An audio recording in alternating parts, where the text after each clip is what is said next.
How's it going, guys? Welcome back to Everything in Moderation. Today, we are talking about the gubernatorial elections that have happened. Just to recount, I think there was three in recent history, at least. One was for Gavin Newsom. It was to vote if he was going to stay in office or not.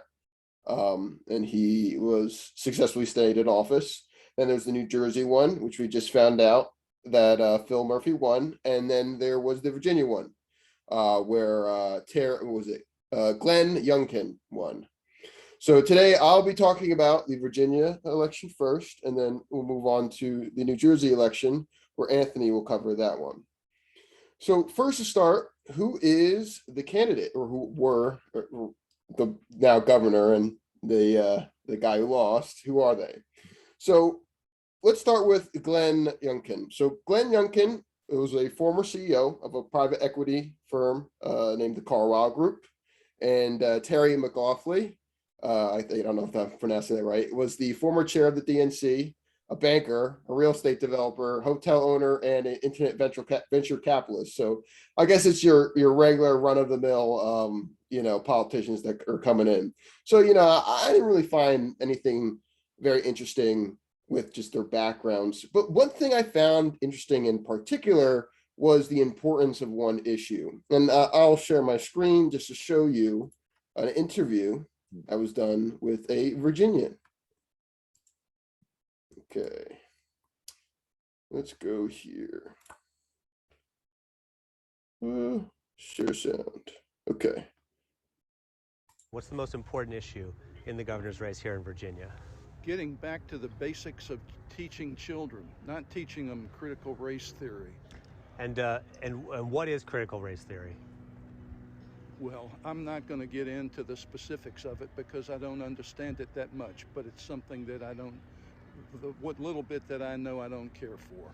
And what have you heard that you don't Well, that you don't like? I'm not going to,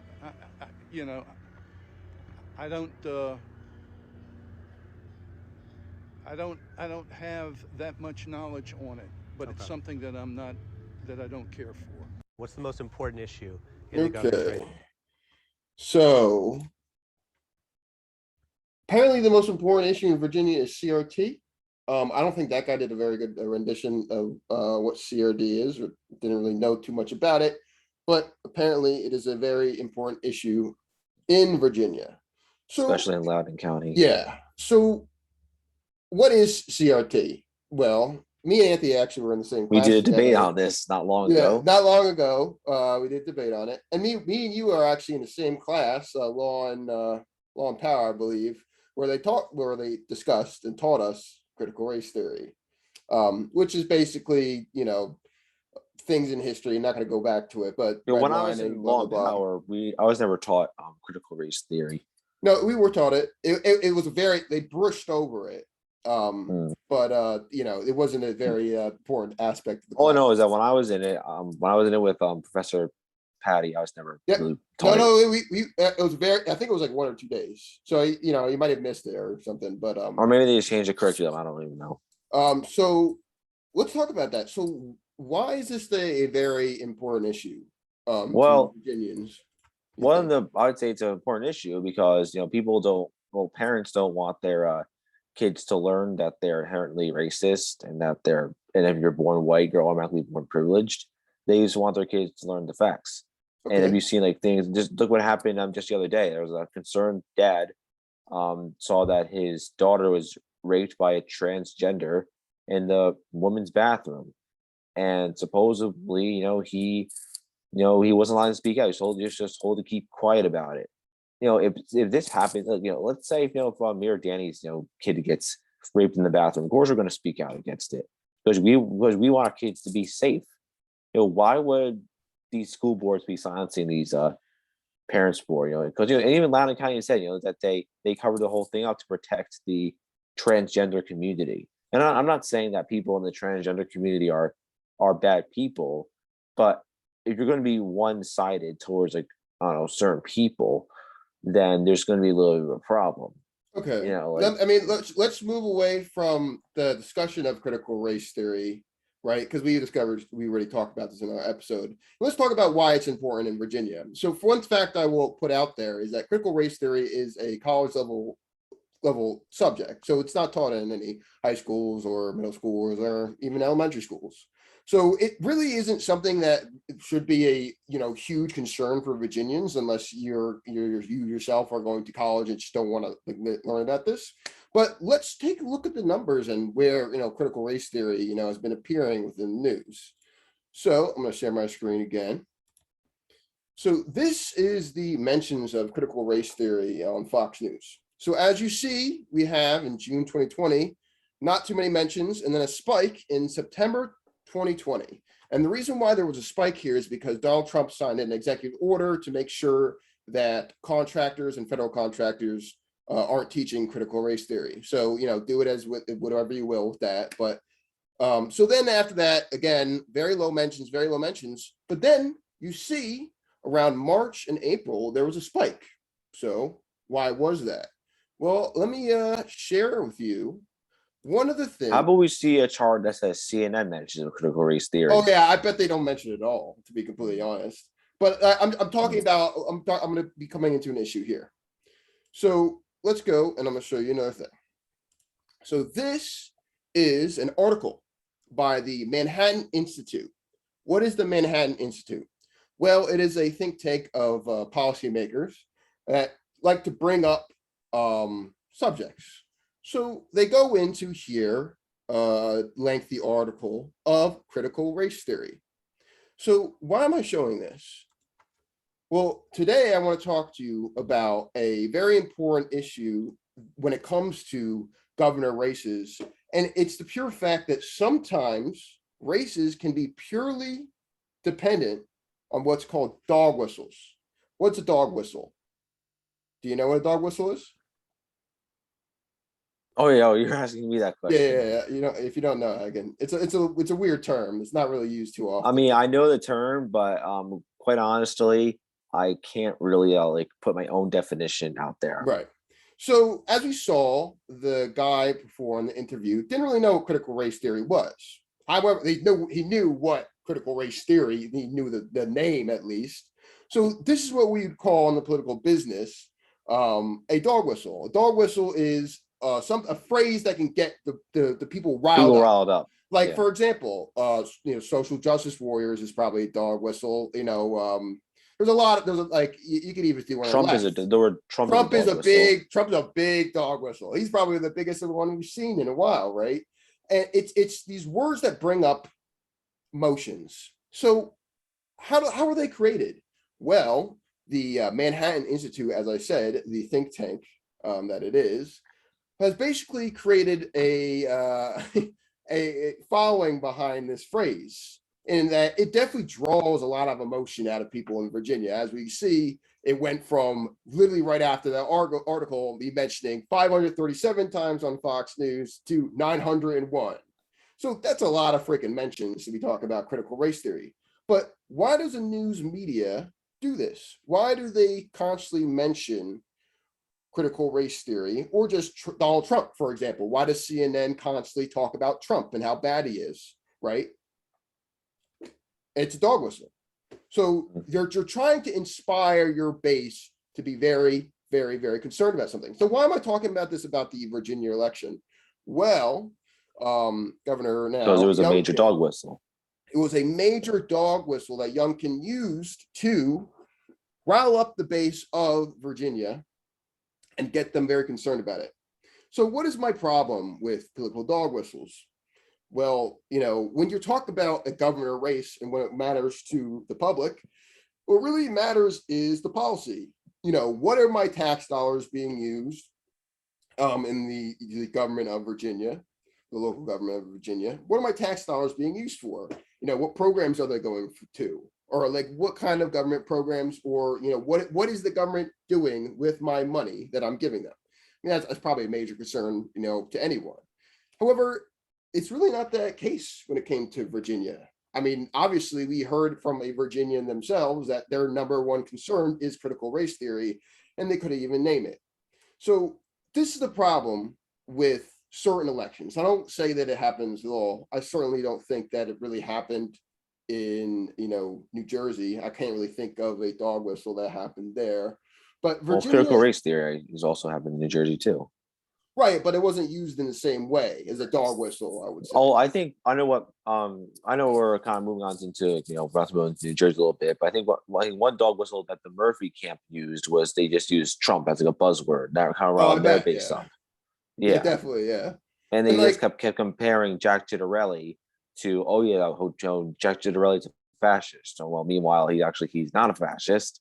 But I know people will probably have different takes. I mean, in that, but yeah, but I was that's saying that pretty I insane, know right? him very well, and he's not a far right guy. He's a normal guy, Jack Ciattarelli. Right. And then so here's the reason why political campaigns do this.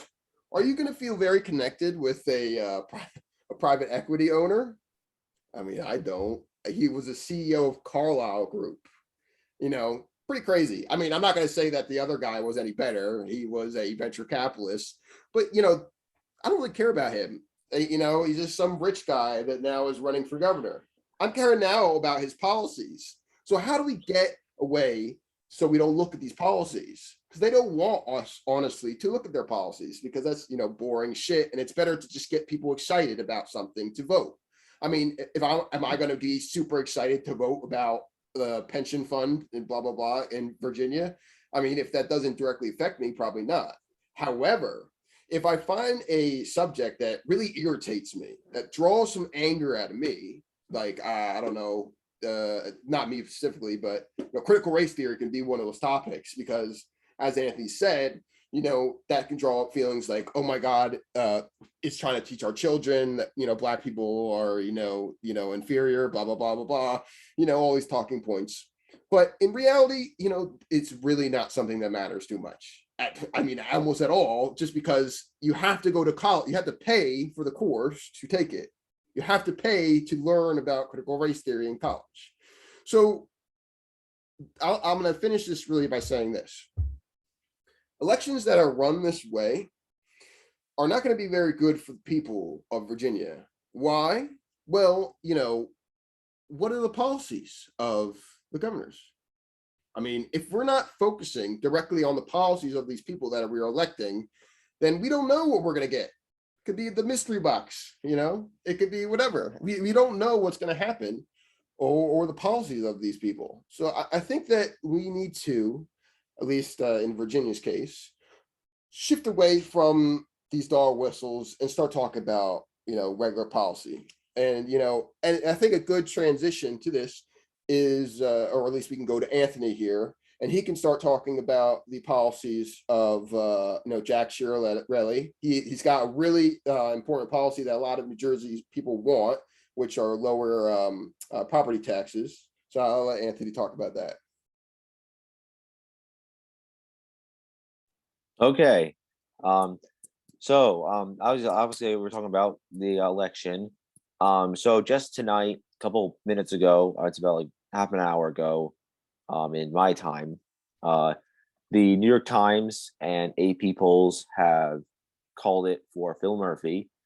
However, the RNC, the Republican National Committee, will be sending 20 lawyers to investigate possible voting irregularities. For what I've seen is that in Hudson County, they counted the early votes from early voting, the early voting period in New Jersey twice, and they took that off. So it's obviously something did occur, and obviously something should be investigated as such, and we'll see what happens in the end. This race was very close throughout, very, very close. At one point, Jack was up by 4 points. Now Murphy's up by currently 1. But we'll see what happens, going into the future, because the Secretary of State has 2 weeks to certify the election results. So going on to what were like the big topics of the New Jersey election? Kind of, this is kind of like what I talked about in the previous episode. We just talked about the New Jersey election. So the hot topics obviously were COVID. COVID was the hot topic. Critical race theory is a hot topic. Phil Murphy sending COVID patients to nursing homes, resulting in 8,000 deaths. That was a hot topic. And one of the things I did see that Fox News wrote was that if Phil Murphy lost election, his bid for re-election, then it was mostly because of his multiple scandals going on, from his failed Hurricane Ida response, the motor vehicle lines that would go on forever and forever. Can't forget about that smile though. Yeah, you can't forget about that I didn't smile. come in New Jersey. I didn't come in New Jersey to vote for that. I'm gonna be completely honest with you. Yeah, like look, I mean, look, but yeah, there actually is a thing for what Murphy has with his teeth. It's called periodontal disease. So basically, his Really, gum it's a line, disease. Oh, yeah, it's basically receded. But yeah, other things like over reliably, like other than governor, Republicans did really well in New Jersey, picking up a lot of state Senate seats and a lot of state assembly seats. And the Senate president, Steve Sweeney, he lost in an upset win for the Republicans. He lost to a man named Ed Durr, who had no political experience whatsoever, and he spent only $153 on two things: Dunkin' Donuts and lawn signs. Wow, like that's pretty interesting. But Danny, could you pull up the New York Times poll, like the results from New Jersey? yeah. All right, yeah. So 1 second. while Danny's getting that pulled up, what we're going to show you is like some of the close ones that are happening right now, and with governor, and we'll see where the Dems and Republicans could do better in. Like for example, there are some towns that Republicans won in, and like I never even thought they would win. Like in River Edge, Bergen County, and Palisades Park, also in Bergen County. So everything. So one of the races, wait, is this the election results? Yeah, I don't know. Is it the polling data? Is that what you're looking for? No, just type in New Jersey election results, New York Times.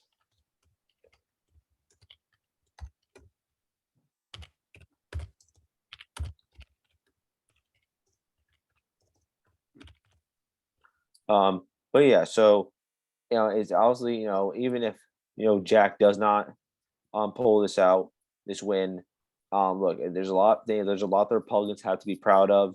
Obviously, I'm still rooting for Jack to get this win, and we'll see what happens. Like I mentioned before on the show, I'm definitely supporting Jack, and we'll see what happens next. So, what happens to the screen? Oh, Run you want away. me to go back to it? Yeah, sorry. Yeah, I thought you that's okay. Hey, could you zoom in? were. Yeah. Oh, never mind. I'll just pinch you. So for state senate, as you can see, right now, press view all. Press view all. For some reason, that's not working. That's weird. I was trying to do that before. Maybe they That's just don't want us strange. to see it. All right. Well, I'll just do it by memory then. So as you can see, in some of these elections, Well, we can like see that for- 19-1 and 12. We can see the numbers. There's just Yes, straight up there are numbers. 19 Dems won, 12 Republicans won, and there's Nine still seats still 9 undecided, seats right? available. But what the prediction should be? My prediction is that it will be 20 Dems, 20 Republicans, and whoever is the Senate president, whoever wins governor, will most likely get to pick the new Senate president. It depends on what control is going to be. So I'm assuming what's going to happen is, because there's going to be a tie, probably the governor will say, okay, if it's Phil Murphy, they're urged to get a Democrat as Senate president. If it's Jack, they're going to urge to get a Republican as Senate president. But as you can see on the screen, State Assembly District 3, that's where I said before, Senate President Steve Sweeney's district is in. Both Republicans swept. All the Republicans swept in that district. That's amazing. Simonson and McClellan's in State Assembly District 1. They're incumbents, but they still won overwhelmingly. Now in State Assembly District 2, with Don Guardian and Claire Swift, Don Guardian will become the first, he will become the first openly gay member of the state legislature ever. And because he's a Republican, this won't make national attention. It should, but unfortunately, it won't.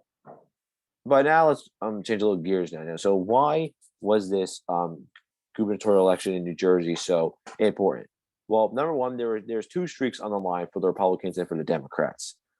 For the Democrats, they haven't won a gubernatorial election. A Democrat has not been elected twice in New Jersey since 1977 when Brendan Byrne was reelected. With the Republicans, they have not won a statewide election in New Jersey since 2013. So obviously, they're both one of those streaks will come to an end when we find out who wins. And just because the AP called it for Murphy, or it's the New York Times called it for Murphy, or News 12 called it for Murphy, that doesn't mean that Jack's out already. That just means that that they see that there's a clear path for him to win, but it won't become official until after 2 weeks from now when the Secretary of State makes these wins official. Anthony, can I ask you a question? Just real quick. Yeah, go ahead. So one thing I really want to know, just because I'm no longer a New Jersey resident. Hopefully one day I will move back. I'm not sure yet, but what I want to know is from your stance. I know a little bit about Phil Murphy's policies, but could you explain some of Jack Ciarelli's policies? Ciarelli's policies, and then maybe go into some of the ones that I don't know. The one I do know very well is the lowering the property tax. Yeah, so he wants to lower property taxes with a new school funding formula, like I mentioned on the previous show, and how he wants to fix our small businesses, which Phil Murphy destroyed many of them during the pandemic. And also he wants to fix our schools. He wants to get people back to work. Because under Phil Murphy, he's let people get away with unemployment. And ending the mask mandates, ending the vaccine mandates. And he's not, and Jack is not anti-mask or anti-vaccine. He just believes that it's your own choice whether to get vaccinated or not. There was even a Project Veritas video that actually came out like hours after we were done recording the previous video about the New Jersey and Virginia election, and actually show that if Murphy wins his bid for re-election, he will mandate the vaccines for every New Jerseyan. The reason why he wasn't doing it now is because he knows that if he does it now when he's running, it will hurt him in the polls with the independents and the undecideds. But here's the thing: if it's in the name of public health, why are you holding this back? Why do you want these people to, be?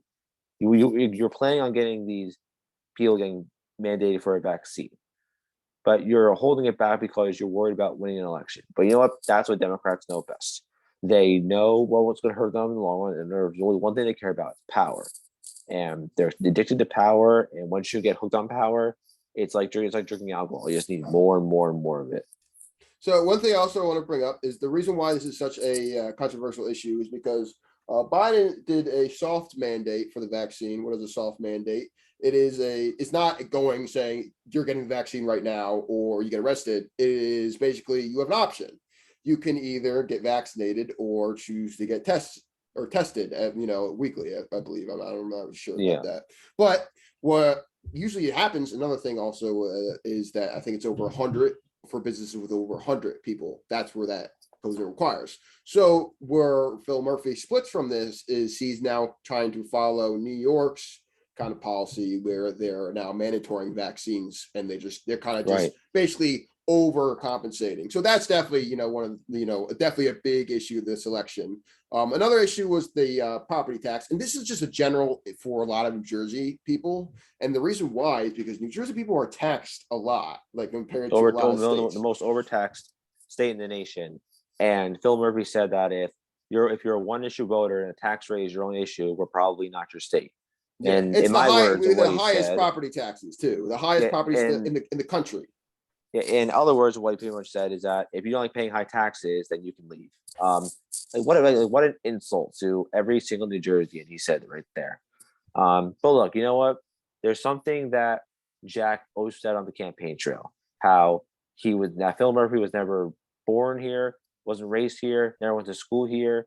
And then, look, he's not New Jersey, he's Massachusetts. He's a Massachusetts liberal. Like, he literally went to school with Charlie Baker, who's currently the Republican governor of Massachusetts. And things that I remember I was at a summit with former Governor Chris Christie, and he said that people who come from out of state and they try to run New Jersey, they always fail because they don't know what people in New Jersey know best. And Phil Murphy is not the only governor we've had that was not originally from another state outside New Jersey. Former Democrat Governor John Corzine, he wasn't born in New Jersey. He was born in Illinois. He was a United States senator. Then he became governor, and then Christie beat him in a landslide. Yeah, and that just goes to show, how terrible, because there was a long streak when New Jersey has elected terrible governors in between Tom Kaine Sr. to Chris Christie. Because after Tom Kaine Sr., we had a governor named Jim Florio who put a tax on toilet paper. No one liked it, so he had to repeal it. Then when he ran for re-election in 1993, he lost to Christy Whitman, who, again, I'm not really a big fan of her, but he lost to a Republican. And Christy Whitman lower taxes, but she's when she became the EPA chair under Bush, she said some controversial stuff about saying that the air after 9/11 was clean, which was not, which she got a lot of backlash from it. After her was because she had to resign from the gubernatorialship, she was succeeded by Don DeFrancesco, and he pretty much finished off the remainder of Christy Whitman's term, and then became Jim McGreevey. And he resigned because he was basically living a double life. And he said on TV, "My name's Jim McGreevey, and I'm a gay American." And if he came out and said that today, no one would have gave an F. But because it was in the early 2000s, people, I guess, cared. But he resigned, and then we had acting governor. We had a few acting governors for like a few days, like 3 different ones, and then Dick Cody became the acting governor. Finished off McGreevy's term, and then after Cody, we had Corzine. I remember when I was a kid, Corzine wore no seatbelt in his car. Another fool. Not rules for thee, but not for me. Then we had Christie. I loved Christie's first term. The second term was not so great because I was molded by Bridgegate and was molded by this failed 2016 presidential run. One thing I want to say about Chris Christie. I know this is really personal. This is why I want to talk about it. So the one reason that I personally really didn't like Chris Christie is because my father was a cop and he was forced to retire because Chris Christie basically was trying to reverse the pension fund for my father and basically really fuck him over and steal his money. So that's one thing I would wanted to think, or at least say about Chris Christie. But one thing I want to talk about is the 7 major issues when polled that New Jerseyans really care about. And I want to just kind of deep dive into whether Governor Murphy or Jack would really tackle these issues. And maybe you can help me with this because you know a lot about Jack. So property taxes definitely tackled by Jack. That is one of the number one issues for New Jerseyans. Property taxes. Okay, so right. Jack 1, Murphy 0. Okay, so let's talk about pensions. Okay, so I know this right away. Jack wants to restore the pension formula pre-Christie. So this is before Christie was ever governor. I know a lot of people who had pensions they didn't like that fact that Christie did with the pensions, but Jack Generelli wants to do he wants to fix the pension formula in New Jersey by restoring it to the pre-Christie days. Okay. The big problem here is that and this is going for Republicans and Democrats, they have a very long history of either skipping funding or underfunding the pensions. Why is this bad? Well, it affects because people people who have pension jobs, like police officers, teachers, firefighters, if they're not volunteer, because the more money that's in the pension formula, then that's the more money in their pocket, and that's something that most people will always notice when they go to the polls is how much money is in my pocket. Right. If there's barely any, let's say look what's going on right now with nationally with Biden and the gas prices and inflation. and then you wonder why so many people voted Republican. Now, if a Republican, screwed over the pension formula, then people would most likely be voting for Democrats. But if a Democrat did this, then they might most likely be voting Republican.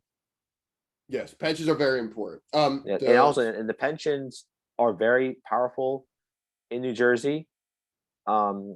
It's just something that I know a lot of people in New Jersey have. Also, even if you work for the state, you get a hefty pension as well. Yeah. So the third issue I want to touch upon is the opioid crisis. So, little story. I lived as a younger child in Hackettstown. Where is Hackettstown? Pretty much in the outskirts of New Jersey, near Pennsylvania. So we actually had one of the worst, at least, crises for opioids. I actually have seen a decent amount of people on heroin, for example. I'm not going to get into why I saw them on heroin, but it is a huge, huge, huge problem. There is, like, I have to say, like 10, like maybe 5 to 10% of young people within my generation that constantly take heroin.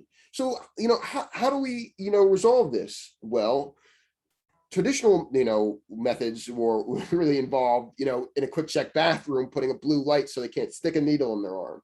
So, I just want to say, when it comes to that, there's really not a good answer from either side, because the only way you could really even start to regulate opioids is if you legalized it. I mean, how else is the FDA going to, or at least when it comes to heroin specifically, you can lace that with anything. So if it's not controlled by a government entity, then, it's going to be a crisis, and it's going to be a, decently long crisis. And then let's move on to top. Let's going to keep on running through them.